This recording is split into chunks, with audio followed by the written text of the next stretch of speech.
My name is Patricia Morrison.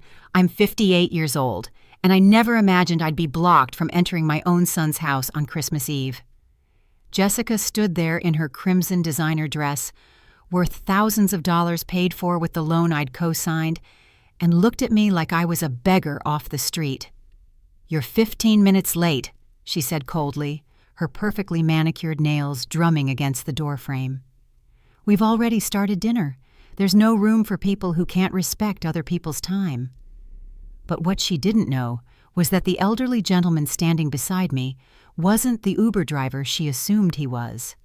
He was Walter Blackstone, the billionaire who owned the restaurant empire her husband was drowning in debt to. Before we dive into my story, please take a moment to like and subscribe.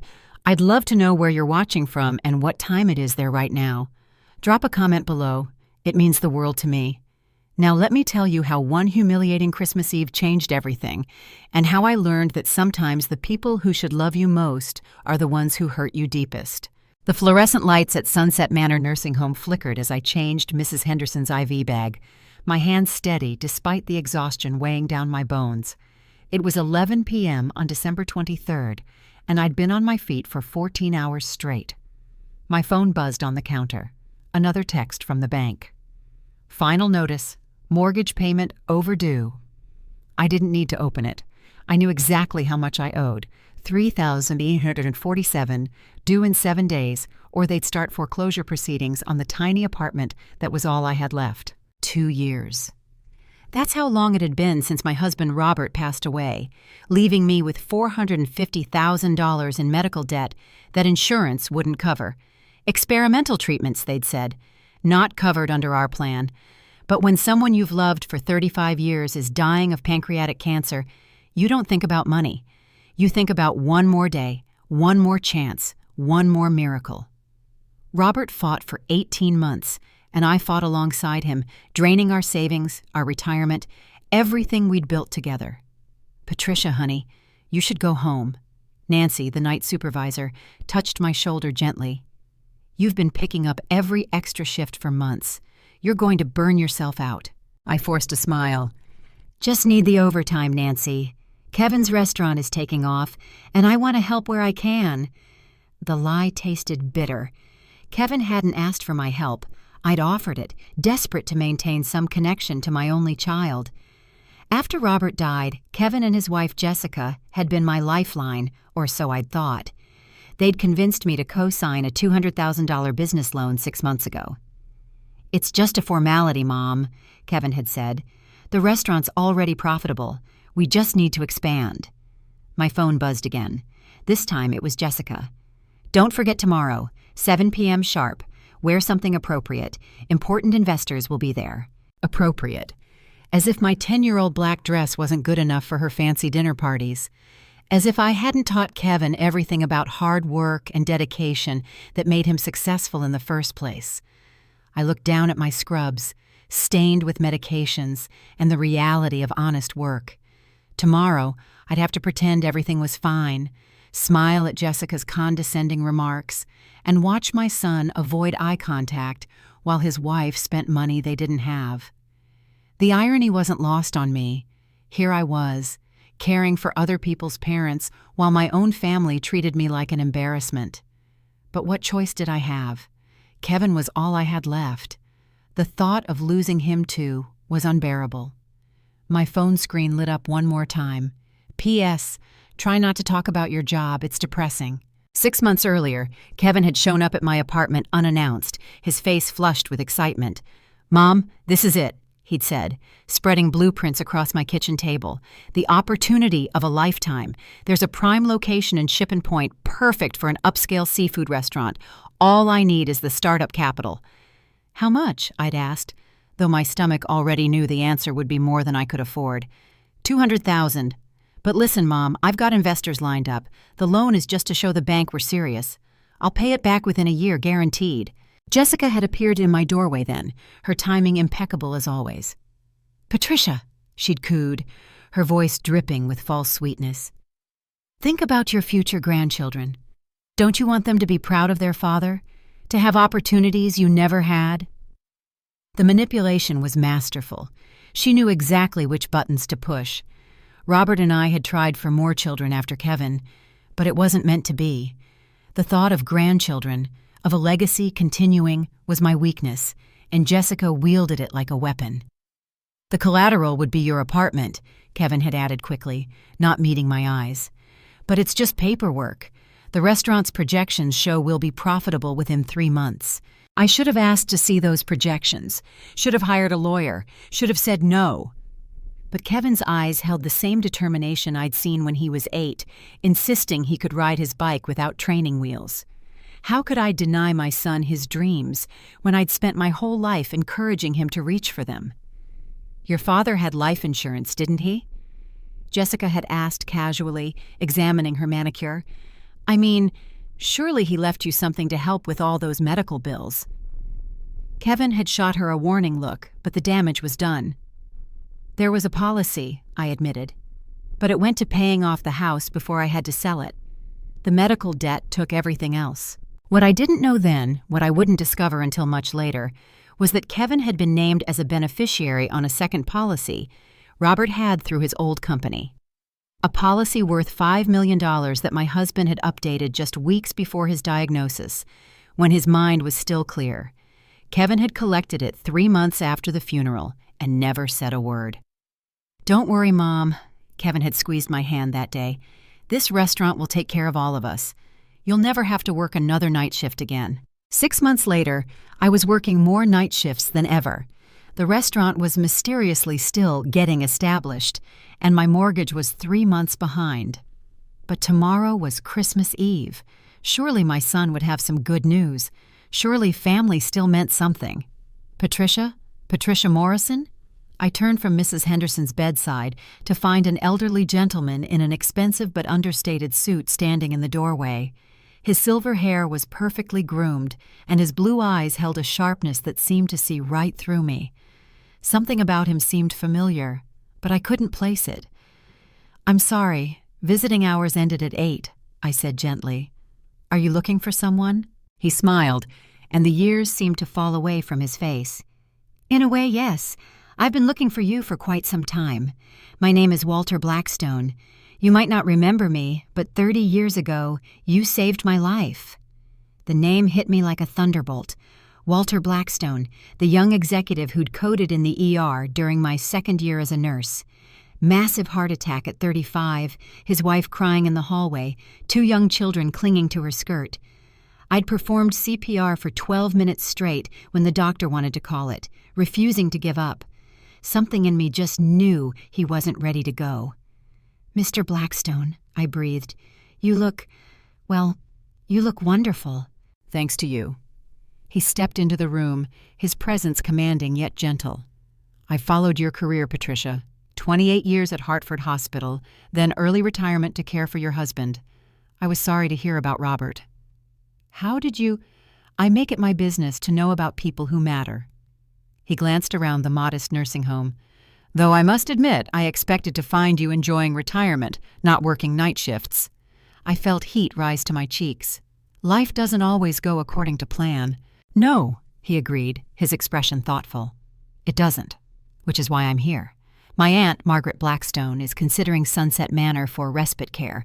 I wanted to check the facility myself, and when I saw your name on the staff list, well, I couldn't pass up the chance to thank you properly." "You thanked me 30 years ago," I reminded him. "The donation you made to the hospital's cardiac unit saved countless lives." "Money is easy to give when you have it," Walter said dismissively. "Time, dedication, the willingness to fight for a stranger when everyone else has given up, that's priceless." He paused, studying me with those penetrating eyes. "You look tired, Patricia. More than tired. You look like someone carrying the world on her shoulders." Before I could respond, my phone buzzed. Kevin's name appeared on the screen, but I let it go to voicemail. Walter noticed. "Your son?" "Yes. We have a family dinner tomorrow, Christmas Eve." "At his new restaurant? Morrison's, isn't it? In Shippen Point?" I froze. "You know about the restaurant?" Walter's smile didn't quite reach his eyes this time. "Patricia, I own the Blackstone Restaurant Group. We hold the master lease for that entire complex. Your son is technically my tenant. Small world, isn't it? The room suddenly felt very small indeed. I had no idea. Why would you? Kevin Morrison has been quite careful to keep certain details. Selective. He pulled out his phone, glanced at it, then back at me. What time is your shift over? 6 a.m. And the dinner? 7 p.m. tomorrow. Perfect. Would you allow me to drive you home? And perhaps tomorrow I could give you a ride to your son's dinner? I'd very much like to see the restaurant space being used so creatively. Something in his tone made me look at him more carefully. Walter Blackstone wasn't just making a social call. He knew something, and whatever it was, it involved my son.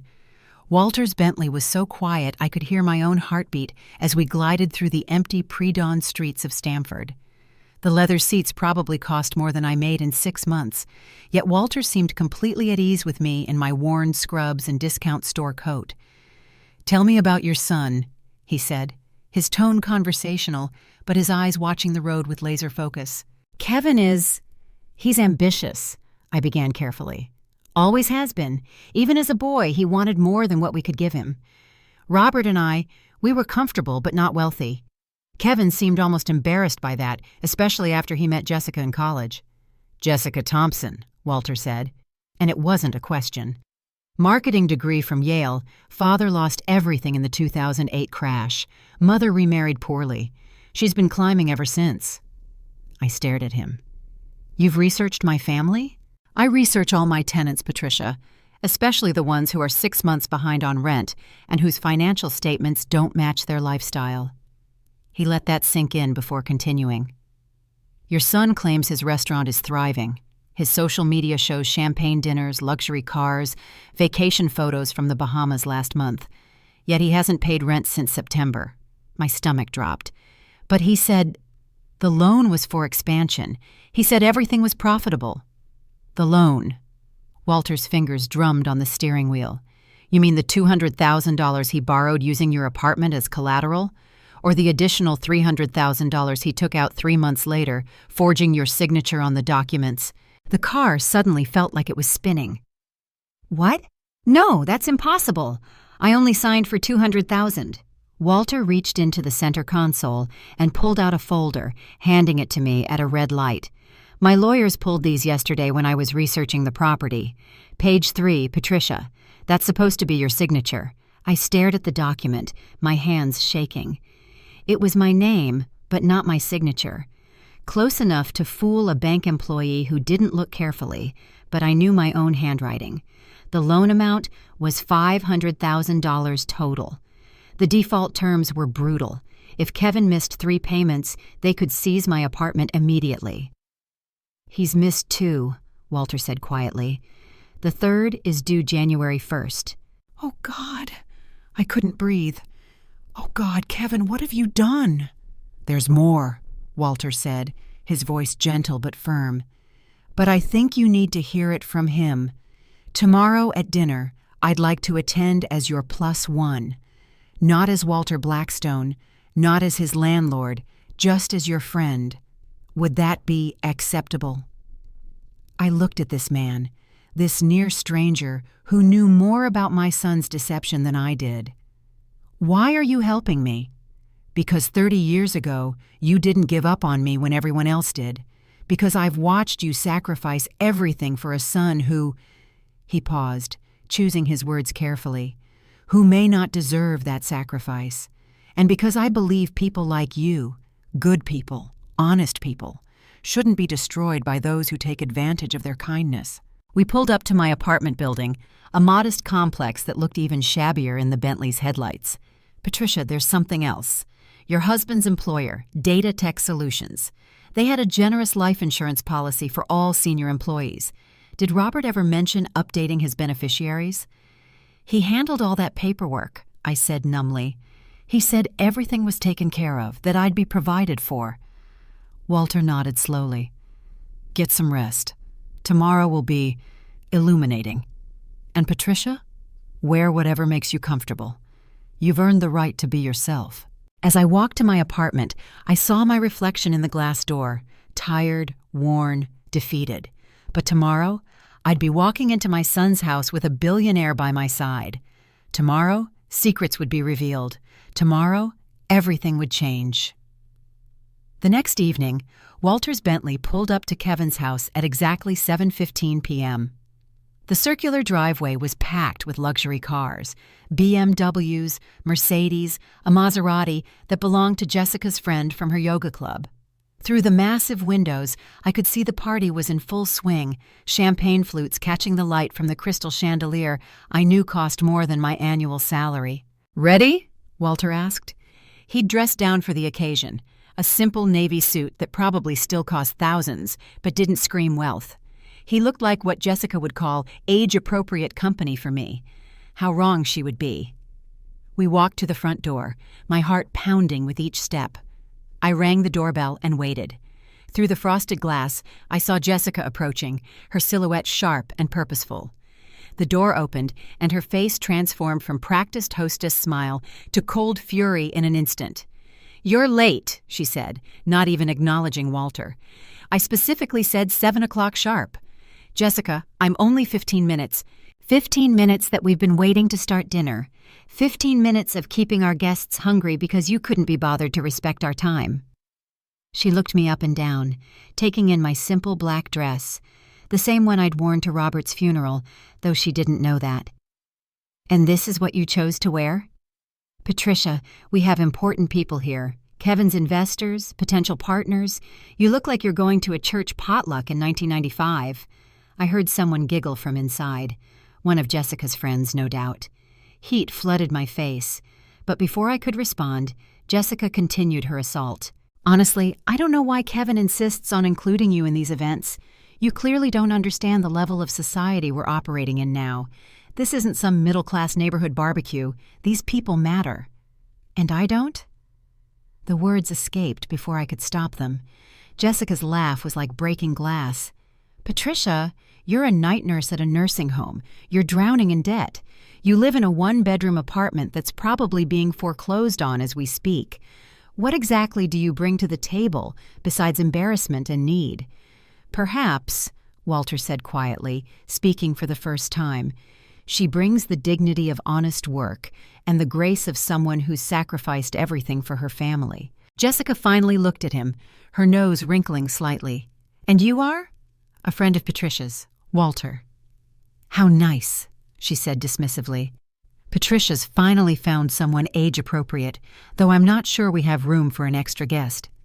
These place settings were precisely arranged, and we weren't expecting Patricia to bring her companion. Through the doorway, I could see Kevin in the living room, determinedly not looking in our direction. He was laughing at something one of the investors said, his hand gesturing with a glass of what looked like very expensive scotch. He knew I was here. He could hear every word. And he did nothing. "You know what?" Jessica said, her voice carrying into the house now, making sure everyone could hear. "Maybe this is for the best. Patricia, you're clearly not ready for this level of social engagement. Why don't you and your friend go have dinner at Denny's or somewhere more suitable? We'll send you leftovers tomorrow, if there are any." Several guests had moved closer to the foyer now, pretending to admire the artwork while obviously eavesdropping. I recognized Kevin's business partner, Mark, and his wife. Jessica's parents were there too, her mother's face pinched with the same disdain her daughter wore so well. "Jessica," I said quietly, my voice shaking, "I co-signed the loan for this house, for this party, for everything you're wearing and serving tonight." "Exactly," she snapped. "You co-signed. You didn't earn it, didn't build it, didn't create it. You just signed your name on a paper. And now you think that gives you the right to show up whenever you please, dressed like a refugee, dragging along whatever random old man you've attached yourself to? It's pathetic, Patricia. You're pathetic." The words hung in the air like a slap. Someone gasped. Kevin finally looked up, his face red, but still he said nothing, just stood there, holding his scotch, letting his wife eviscerate his mother on their doorstep while their guests watched like it was dinner theater. Walter stepped forward slightly, his presence suddenly seeming larger. "Interesting perspective on pathetic," he said mildly. Shall we go in anyway? I'm quite curious to see what $500,000 in borrowed money looks like. Jessica stepped aside with exaggerated reluctance, and we entered the house. The interior was even more ostentatious than I'd imagined. Marble floors, a sweeping staircase, artwork that screamed, "We have money," rather than "We have taste." The dining room table was set for 20, with enough food to feed twice that many. Lobster thermidor, prime rib, champagne fountains, all of it bought with borrowed money. My borrowed money. "Kevin!" I called out, but my son was deep in conversation with a man in an Italian suit, gesturing animatedly about expansion plans and market penetration. He glanced at me, gave a weak smile, then turned back to his conversation. The dismissal was clear. "Patricia!" A familiar voice made me turn. It was Martha Chen, my friend from the hospital who'd retired to become a lawyer. What was she doing here? "Martha, I didn't know you knew Kevin and Jessica." She hugged me tightly, whispering, "I'm here on business, actually. We need to talk, but not here. Not yet." Jessica appeared with 2 glasses of what was clearly the cheap champagne, not the Dom Perignon everyone else was drinking. "Here," she said loudly, "I found something more suitable for your budget." "How thoughtful," Walter said, taking both glasses and setting them aside untouched. "Tell me, Mrs. Morrison, this is quite an impressive spread. The restaurant must be doing exceptionally well." Jessica preened. "Oh, it is. We're booked solid through March. Kevin's already planning to open a second location in Greenwich." "Really?" Walter's eyebrows rose. "That's ambitious, considering." "Considering what?" Jessica's tone turned defensive. "Oh, nothing. Just market conditions. I'm in restaurants myself, you see. The margins can be quite thin, especially in the first year." Jessica laughed, that tinkling fake sound she'd perfected. "Well, you must not be very good at it then. Kevin's showing 40% profit margins. We're revolutionary in our approach." I watched Kevin across the room. His shoulders tensed at Jessica's words, but he kept talking, kept avoiding us. The other guests were mingling, but I caught their glances, their whispered conversations. Everyone had heard the scene at the door. I was the evening's entertainment, the poor relation who didn't know her place. 40%? Walter sounded impressed.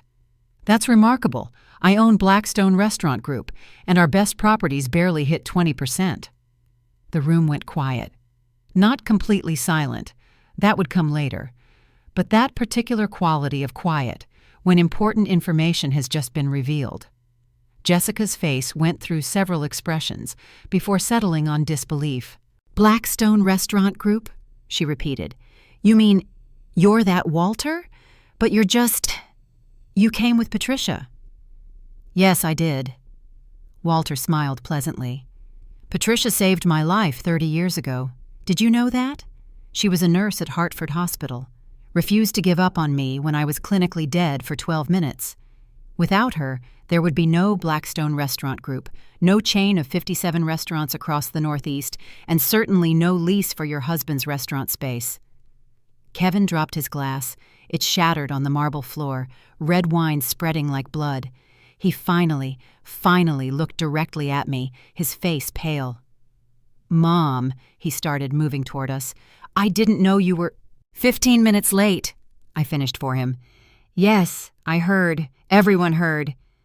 "Mr. Blackstone," Kevin stammered, extending his hand. "I had no idea you were coming. If I'd known, you'd have treated your mother with respect?" Walter ignored the extended hand. "How interesting that my presence changes that equation." Jessica was frantically typing on her phone, probably Googling Walter. Her face went paler with each swipe. "Oh my God," she whispered. You're actually—" "Wealthy?" Walter supplied. "Yes, though I find that's far less important than character. Speaking of which, Kevin, we need to discuss your rent situation. 6 months behind, isn't it? Though looking at this spread, one would never know you were having financial difficulties." The other guests were openly staring now. Mark, Kevin's business partner, was backing toward the door. Jessica's parents looked like they'd swallowed lemons. "That's a misunderstanding," Kevin said quickly. "The payments are just delayed because—" Because you spent the money on this house, these cars, that vacation to the Bahamas? Walter pulled out his phone, showing Instagram photos. Yes, I particularly enjoyed the photo of you popping champagne on the yacht. The caption was what? Living our best life? Interesting priority when you owe me $180,000 in back rent. You owe him what? Jessica shrieked, turning on Kevin. You told me everything was paid. You said the restaurant was profitable. It is profitable, Kevin insisted weakly. We just had some cash flow issues. Cash flow issues, Walter repeated. Is that what we're calling fraud now? Martha stepped forward then, her lawyer instincts kicking in.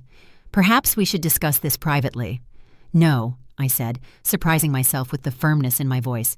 Let's discuss it right here. Since everyone was so comfortable watching me be humiliated at the door, they can watch this too. I turn to face you, my dear viewers, because I need to share something. Have you ever stood in a room full of people and realized that the ones who should love you most are the ones who hurt you deepest? Have you ever discovered that your sacrifices meant nothing to those you sacrificed for? I'm standing here in my son's house, a house built on my credit, my signature, my trust, and I'm the unwelcome guest. If you've ever felt used by family, if you've ever been made to feel small by those you lifted up, please leave a comment below. Your stories give me strength. And if you want to see how Jessica reacts when she learns the full truth about Walter and what Kevin's been hiding, please hit that like button. Now let me tell you what happened when the other shoe dropped. Kevin's face had turned the color of ash. Mr. Blackstone, if we could just step into my office. Your office? Walter laughed, but there was no humor in it. You mean the room you've been using to hide the real books? The ones that show you've been operating at a 60% loss since day one? How do you know about the 2 sets of books? Kevin, I own the building. I have security cameras in the common areas. I've watched you come in at 2 a.m. to switch out receipts, alter invoices. I've been gathering evidence for 6 months. Jessica stumbled backward, grabbing the edge of the table for support. 2 sets of books? Kevin, what is he talking about? It's not what it sounds like, Kevin said desperately. I was just trying to make things look better for the investors. For the investors you defrauded? Martha spoke up, her voice sharp with legal authority. Kevin, that's securities fraud. That's federal prison time. The room erupted. The investors Kevin had been courting started shouting questions. Jessica's parents were demanding answers. But I just stood there, watching my son's world crumble, feeling strangely numb. There's more, Walter said, and the room quieted again. Patricia, has Kevin ever mentioned your husband's life insurance policy, the one from Data Tech Solutions? What life insurance policy? I asked, though my heart was already sinking. Walter pulled out a document from his jacket. Robert Morrison had an executive life insurance policy worth $5 million. He updated the beneficiary 3 weeks before his diagnosis, splitting it between you and Kevin, 50-50, $2.5 million each. The room spun. I grabbed Walter's arm to steady myself. That's impossible. There was no money. I had to sell the house to pay medical bills. Because Kevin claimed his half and yours, Martha said quietly. I've been investigating this for months, Patricia. Kevin filed the claim using power of attorney documents that were forged. He took all $5 million.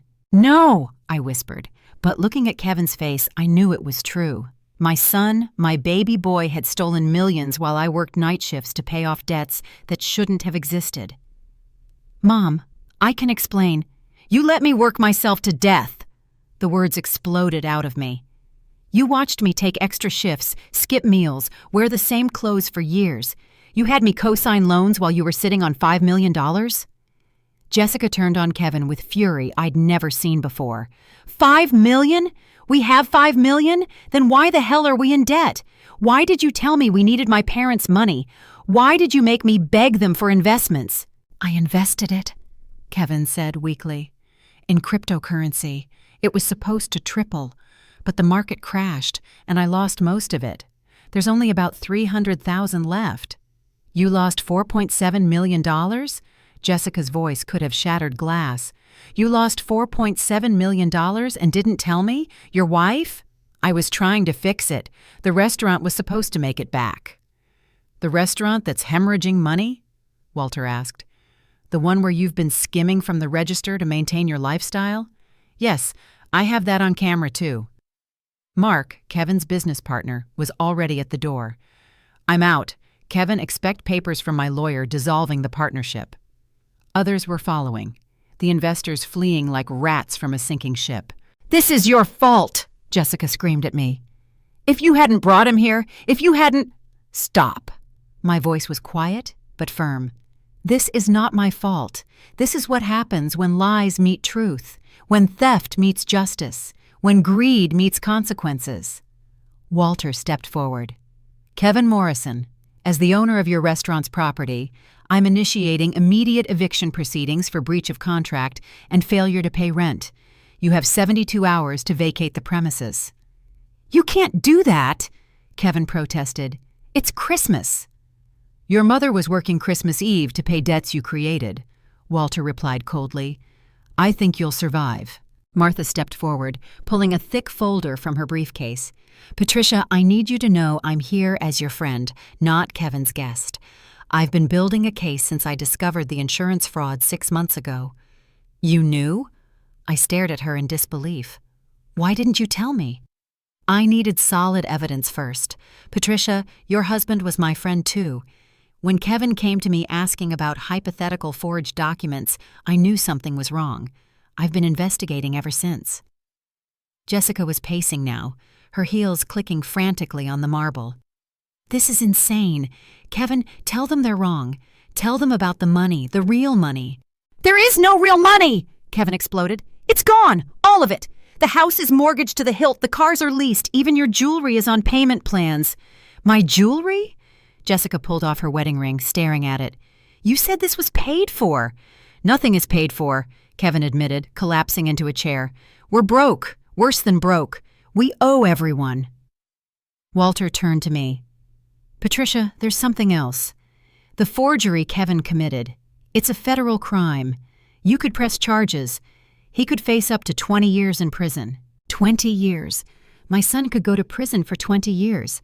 Despite everything, my mother's heart clenched. But then I remembered the nights I couldn't afford dinner, the medication I'd skipped because I couldn't pay for it, the humiliation of having my credit card declined at the grocery store while Kevin posted photos from 5-star restaurants. I need time to think, I said. There's no time, Jessica shrieked. Patricia, you can't seriously be considering I'm pregnant. The room went silent. Kevin's head snapped up. What? I'm pregnant, Jessica repeated, her hand going to her stomach. 8 weeks. I was going to announce it tonight after dinner. It was supposed to be our Christmas miracle. A grandchild. After all these years, a grandchild. But even as my heart leaped, my mind knew better. This was Jessica's trump card, her manipulation masterpiece. Congratulations, I said quietly, but that doesn't change what Kevin did. How can you be so cold? Jessica demanded. Your grandchild will grow up with a father in prison. My grandchild will grow up with a father who faces consequences for his actions, I corrected, something Kevin clearly never learned. Martha cleared her throat. There might be another way. Patricia, if Kevin agrees to return whatever money is left, signs over any remaining assets, and agrees to a structured restitution plan, you could potentially settle this civilly. Restitution? Kevin looked up hopefully. How much? All of it, Walter said firmly. Every penny of the $5 million, plus interest, plus the fraudulent loans. We're talking about roughly $6 million total. That's impossible. I don't have it. Then you'll work until you do, I said, finding my voice. The way I've been working. The way honest people work. Jessica laughed bitterly. Work? Kevin doesn't know how to work. He knows how to scheme and charm and lie, but actual work? Please. Then he'll learn, Walter said. I happen to need someone to wash dishes at my restaurant in Bridgeport. Minimum wage, 60 hours a week. It'll take him about 40 years to pay it back, with interest. 40 years? Kevin went pale. I'll be 75. I'm 58 and working night shifts, I reminded him. You'll survive. The doorbell rang, cutting through the tension. Jessica went to answer it, probably hoping for a miracle. Instead, 2 police officers stood there with federal marshals behind them. "Kevin Morrison?" one asked. "We have a warrant for your arrest on charges of wire fraud, identity theft, and forgery." "You called the police?" Kevin stared at Martha in shock. "You actually called the police on me?" "I called them," Walter said calmly. "The moment we walked in. You see, Kevin, I've been working with the FBI for 3 months. Your restaurant isn't just failing. It's been used for money laundering. Those investors you've been courting, we've been tracking them." The federal marshal stepped forward. "Mr. Morrison, you have the right to remain silent." "Wait!" Jessica grabbed Kevin's arm. "This is a mistake. We have lawyers. We have rights." "Your lawyers are paid with stolen money," Martha informed her. "They'll be withdrawing from representation as soon as the assets are frozen, which should be," she checked her watch, "right about now." Jessica's phone buzzed. She looked at it and screamed, "Our accounts! All our accounts are frozen!" "Standard procedure in fraud cases," the marshal explained, continuing to read Kevin his rights. I watched my son being handcuffed in his own foyer, in front of the remnants of his Christmas party. The guests who hadn't already fled were recording on their phones. By morning, this would be all over social media. The humiliation was complete, but it wasn't mine this time. "Mom," Kevin called out as they led him toward the door. "Mom, please, tell them you don't want to press charges. Tell them it was a misunderstanding." A misunderstanding? I walked closer to him, looking into the eyes that once gazed up at me with such trust and love. "You stole $5 million from your dead father's insurance. You forged my signature on loans. You watched me kill myself working while you vacationed in the Bahamas. What part of that is a misunderstanding?" "I'm your son." "Yes," I agreed sadly. "You are. And that makes this betrayal so much worse. Patricia," Jessica tried one last time, her voice switching to desperation. "Please, think about the baby. Your grandchild needs a father." "My grandchild needs a father who isn't in prison for fraud," I said. If Kevin had thought about his future children, he wouldn't have committed crimes. As the officers led Kevin out, Walter's phone rang. He answered it, listened, then smiled grimly. "That was my bank. They've just confirmed that the $300,000 Kevin claims to have left. It was transferred to an offshore account in Jessica's name this morning." Jessica's face went white. "That's not... You didn't know your husband transferred the last of the stolen money to an account in your name?" Martha asked. "An account opened with your Social Security number, your signature? He must have forged it." "Like he forged mine?" I asked. "How does it feel, Jessica, to realize the man you married would throw you under the bus to save himself?" The federal marshals were interested in this new information. "Ma'am, we're going to need you to come with us as well. You can call your lawyer from the station." "But I'm pregnant!" Jessica protested as they cuffed her too. "The federal holding facility has excellent prenatal care," the marshal assured her. As they led both Kevin and Jessica out, the house emptied quickly. The caterers were packing up, probably worried about getting paid. The guests had all fled. Soon, it was just Walter, Martha, and me in the massive, empty house that represented everything wrong with my son's choices. "The house will be seized as asset forfeiture," Martha explained gently. "But Patricia, we can file to recover your losses first. You might actually get your apartment back free and clear." "And the $5 million?" I asked. "We'll fight for every penny," Walter promised. "It might take time, but we'll get it back." I looked around the gaudy mansion, at the remnants of the party meant to impress people who didn't matter with money that wasn't theirs. You know what? I don't want it back, not the way it was. I need to pause here and ask you something important. How many of you have been betrayed by someone you trusted completely? How many of you have discovered that your love and sacrifice were seen as weakness to be exploited?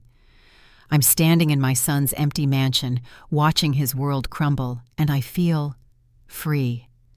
For the first time in years, I feel free. If this story resonates with you, if you've ever had to choose between enabling someone you love and saving yourself, please share your experience in the comments.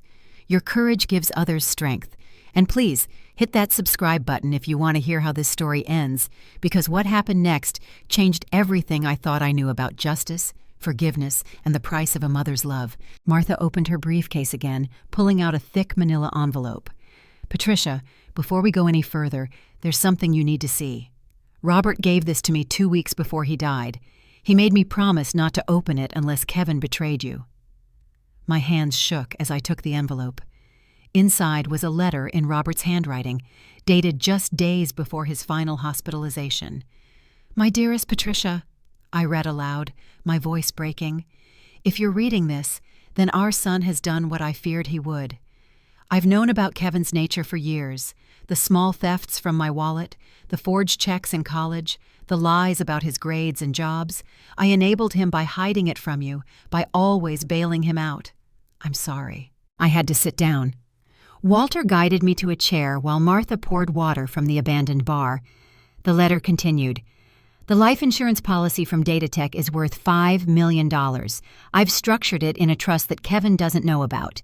He may try to claim it, but the real beneficiary is the Patricia Morrison Charitable Trust, with Martha Chen as executor.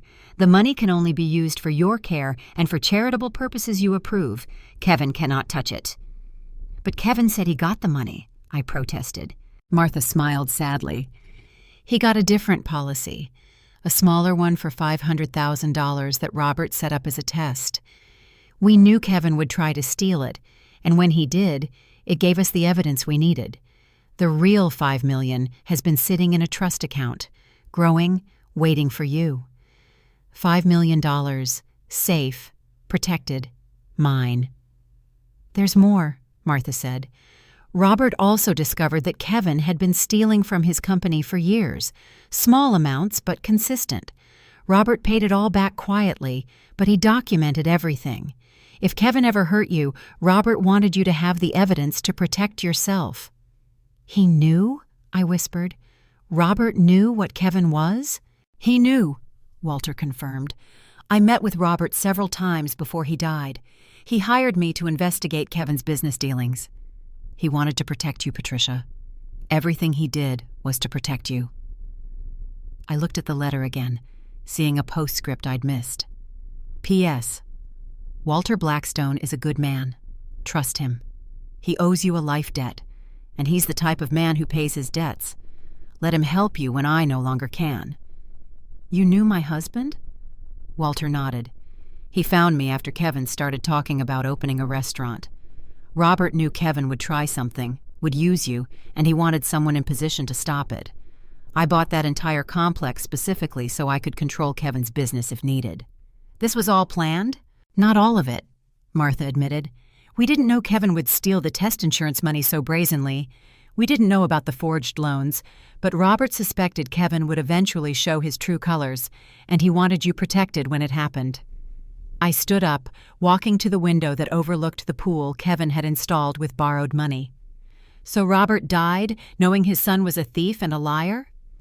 "He died knowing his wife was a saint who deserved better," Walter corrected. "He died making sure you'd be taken care of." "The trust has grown to about $7 million with interest," Martha added. "You'll never have to work another night shift unless you want to. You can buy a house, travel, live the retirement Robert wanted for you. $7 million. But all I could think about was Robert, dying of cancer, using his last weeks to protect me from our own son. The betrayal by Kevin hurt, but knowing Robert had carried this burden alone hurt worse." "Kevin doesn't know about any of this?" "He has no idea," Martha confirmed. "As far as he knows, he stole everything. Let him think that. Let him feel the weight of what he's done." Through the window, I could see the police cars pulling away with my son and his wife. My grandchild would be born while its parents faced federal charges. But maybe, just maybe, that child would grow up understanding that actions have consequences, that love doesn't mean enabling, and that sometimes the hardest thing a parent can do is let their child face justice. 3 hours later, we were at the federal detention center. Kevin had called me 15 times from the holding area, and I'd finally agreed to see him. He sat across from me in an orange jumpsuit, his face puffy from crying. "Mom, please," he started immediately. "I know I messed up, but—" "Stop." I held up my hand. "I'm not here to listen to excuses. I'm here to tell you what's going to happen." "Jessica left me," he blurted out. Her lawyer already called. She's filing for divorce and claiming I coerced her into everything. She's going to testify against me for immunity. I wasn't surprised. She's trying to save herself. She was in on it. Kevin slammed his hands on the table. The whole thing was her idea, the loans, the lifestyle, all of it. She pushed me. And you chose to listen. You chose to steal. You chose to forge my signature. I was trying to make you proud. By stealing from your dead father? By watching me work myself into the ground? Kevin, you haven't made me proud since you were 10 years old and started lying about your homework. His face crumpled. You knew? I suspected. Your father knew for certain. He documented everything, Kevin. Every lie, every theft, every betrayal. Dad knew? He spent his last days protecting me from you. Do you understand how that feels? My husband died thinking his son was a predator who would devour his own mother. Kevin started sobbing. I never meant for it to go this far. It started small, just a few thousand here and there. But Jessica wanted more, always more. The house, the cars, the trips. She said if I couldn't provide, she'd leave me. So you chose her over me? I chose the easy way. I always choose the easy way. He looked up at me with red-rimmed eyes. The money's gone, Mom. All of it. I lost most in crypto, spent the rest trying to keep up appearances. There's maybe $50,000 left, hidden in cash. Where? In the pool house, behind the water heater. It was supposed to be our emergency fund. I made note to tell Walter. That money would go toward restitution. Mom, what about the baby? Jessica's pregnant. I know. You're going to be a grandmother.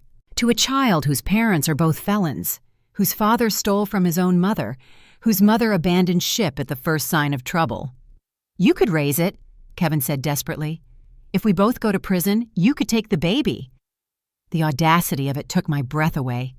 You want me to raise your child after what you've done to me? You're my mother. Isn't that what mothers do? Mothers love unconditionally. They don't enable unconditionally. There's a difference, Kevin, and I'm done confusing the two. A guard appeared. Time's up. Kevin grabbed my hand across the table. Mom, I'm looking at 20 years. 20 years? I'll be an old man when I get out. I'll be dead, I said bluntly. You stole my last good years with your father, and now you've stolen any chance of a relationship with you. I hope those vacations were worth it. Don't leave me, he begged, as the guard pulled him up. Please, Mom, don't abandon me. I'm not abandoning you, Kevin. I'm surviving you. I walked out of that detention center into the cold December night. Walter was waiting by his car, and Martha stood beside him with a smile. Jessica's lawyer just called, Martha announced. She wants to make a deal, full testimony against Kevin in exchange for probation. Let her, I said. They deserve each other's betrayal. There's something else, Walter added. The $50,000 Kevin mentioned. My security team recovered it, but there was also a safe with jewelry, probably another $100,000 worth, all purchased with stolen funds. Sell it all. Give it to the nursing home where I work. They need new equipment. Walter smiled. You're not keeping any of it? I have $7 million in a trust from my husband. I don't need blood money from my son. As we drove away, I looked back at the detention center one last time. Somewhere in there, my son was learning what consequences felt like. It was a lesson 20 years too late, but maybe, just maybe, not too late to save his soul. 6 months later, I sat in a courtroom watching my son's sentencing. Kevin had lost weight, his expensive haircut grown out into something more honest. Jessica sat on the opposite side, her pregnancy showing under a conservative dress meant to evoke sympathy. She'd gotten her deal, 2 years probation and community service in exchange for her testimony. Kevin Morrison, the judge intoned, you have pled guilty to wire fraud, identity theft, and forgery. The court has reviewed the victim impact statements, particularly that of your mother, Patricia Morrison. I'd written that statement carefully, balancing truth with mercy. Not for Kevin, but for myself. I needed to speak my truth without letting bitterness poison my remaining years. Mr. Morrison, You stole $500,000 from a fraudulent insurance claim, forged loans totaling an additional $300,000, and operated a business that defrauded investors of nearly $2 million. But worse than the financial crimes, you betrayed the trust of the woman who gave you life, who sacrificed everything for your well-being. Kevin kept his head down, but I saw his shoulders shaking. However, the judge continued, your mother has requested the court consider rehabilitation over pure punishment. Therefore, this court sentences you to 8 years in federal prison, with the possibility of parole in 5, contingent upon full restitution to all victims. 8 years.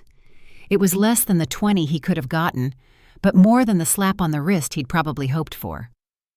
Kevin looked back at me, mouthing thank you, but I kept my expression neutral. This wasn't forgiveness. This was closure. After the sentencing, Jessica approached me in the hallway. Her pregnancy was advanced now, 7 months along. "Patricia," she started, her voice lacking its usual edge, "I wanted to talk to you about the baby." "What about it?" "I'm giving it up for adoption.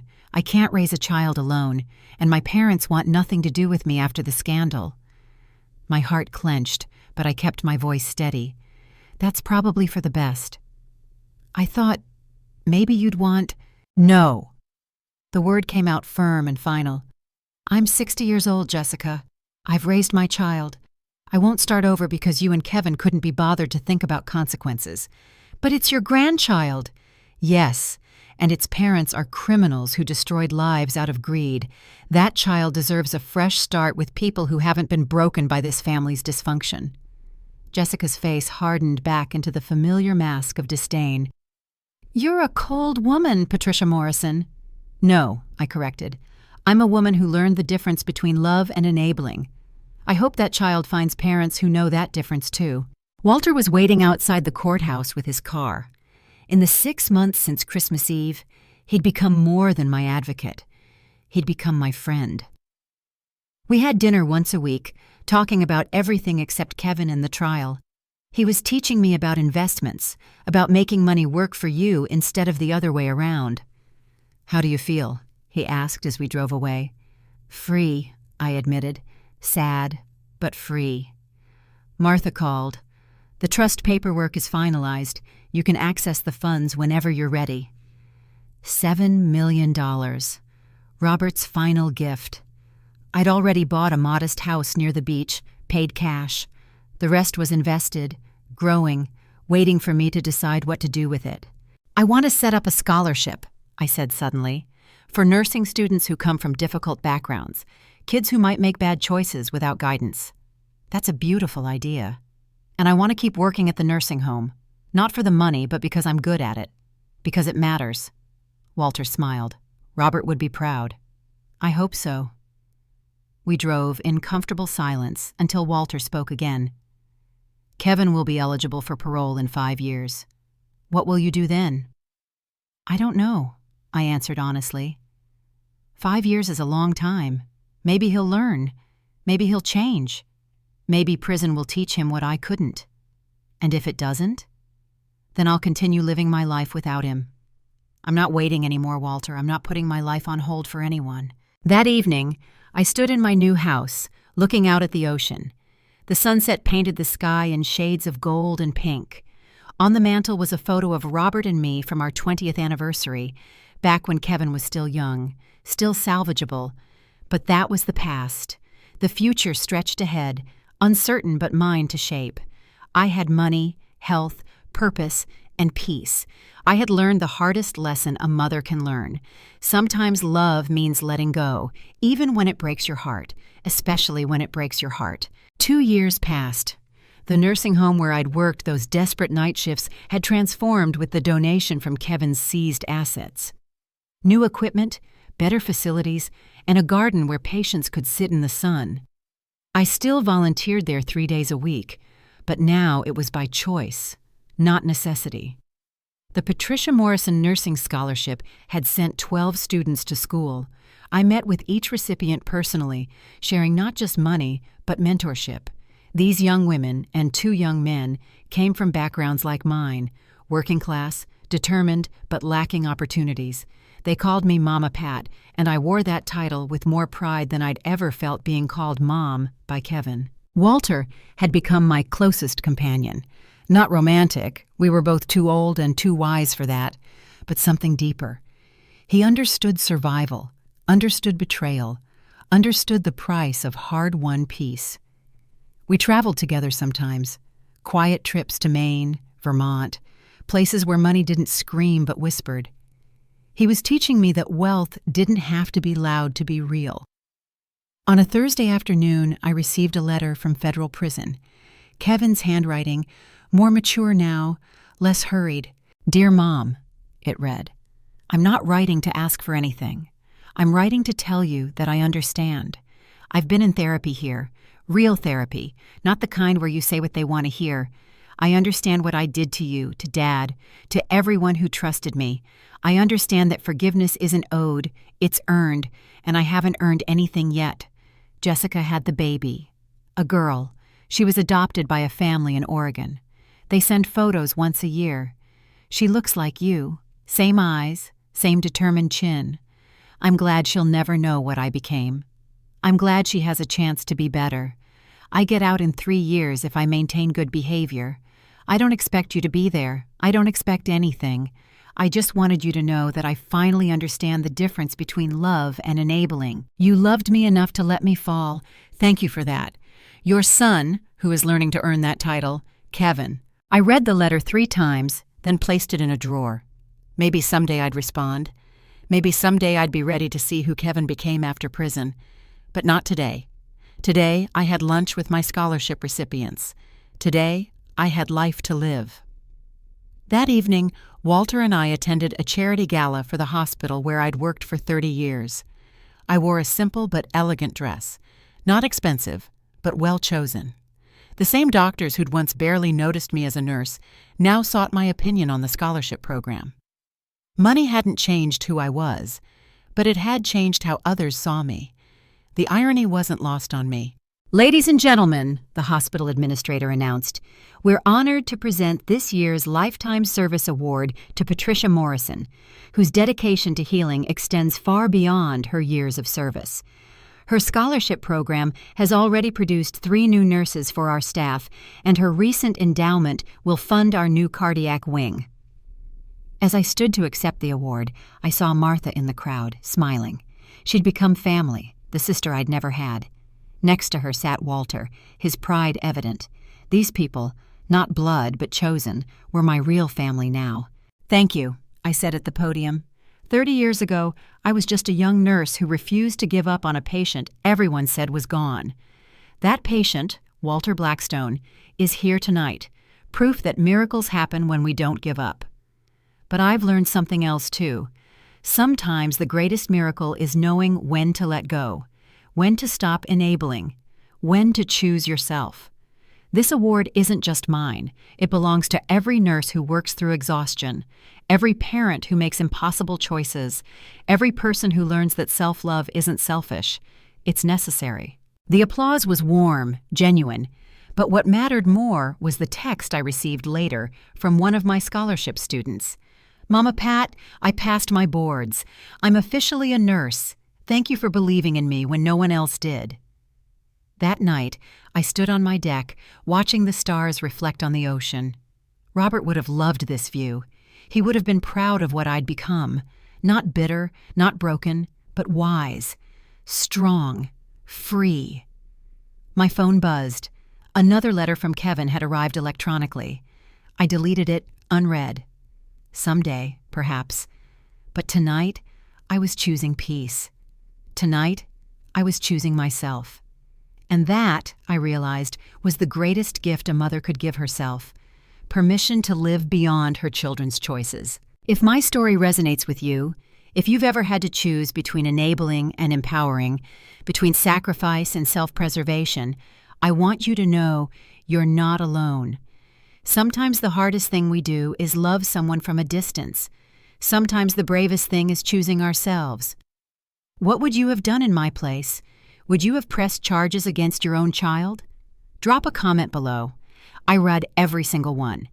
And if you believe in second chances but first consequences, please subscribe and share this story.